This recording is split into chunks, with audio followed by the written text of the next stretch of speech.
Sir, जैसा कि आप सभी लोग आज यहाँ पर आए हुए हैं सारा सेवी विवाद के समाप्त करने के लिए ज्ञापन देने के लिए, और आप सब लोग प्रयास भी करें पूरे हिंदुस्तान में, लेकिन यदि जैसे कि मैं कहना चाहूँगा यदि आपका सारा सेवी विवाद जल्दी ख़त्म नहीं होता है तो आप सारा के कार्यकर्ताओं का सारा सेवी विवाद को ख़त्म करने के लिए अगला कदम क्या होगा, इस बारे में आप अपने विचार रखें। देखिए राकेश जी, जहाँ तक मेरा मानना है 21वीं शताब्दी की ये सबसे बड़ी त्रासदी है, और देश की आज़ादी होने के बाद में मुझे नहीं लगता सारा सेवी प्रकरण से संबंधित ये जो विवाद है, इससे बड़ा विवाद कोई दुनिया में शायद कोई विवाद नहीं है। इस विवाद की वजह से आज हिंदुस्तान की लगभग आधी आबादी आर्थिक रूप से परेशान हो रही है। यदि सारा इंडिया परिवार का जमा धन जो जमाकर्ताओं का है वो सेवी 25,000 करोड़ रुपए वापस लौटा दे और सारा इंडिया परिवार की परिसंपत्तियों पे से एम्बार्गो हटा दे, तो सारा इंडिया परिवार पूरी तरह से पेमेंट करने के लिए वचनबद्ध है। राकेश जी, मुझे कहते हुए बड़ा दुख हो रहा है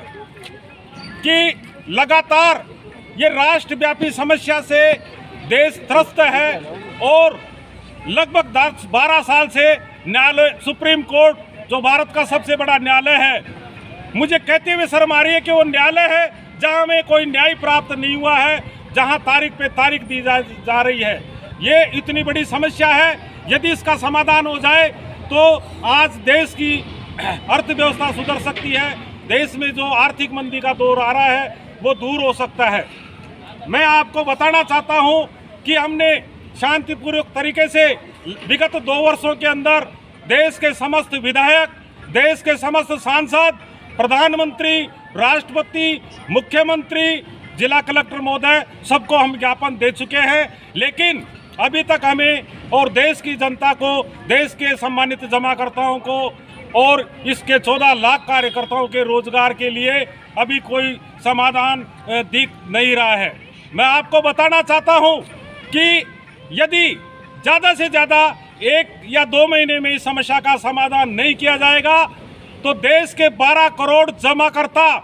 14 lakh field worker, 3 lakh office worker ये मजबूर होकर के शांतिपूर्वक तरीके से कुछ अगला कदम उठाने के लिए विवश होना पड़ेगा, और देश की राजधानी नई दिल्ली की ओर हमारे को कूच करना पड़ेगा। जय हिंद, वंदे मातरम, सारा प्रणाम।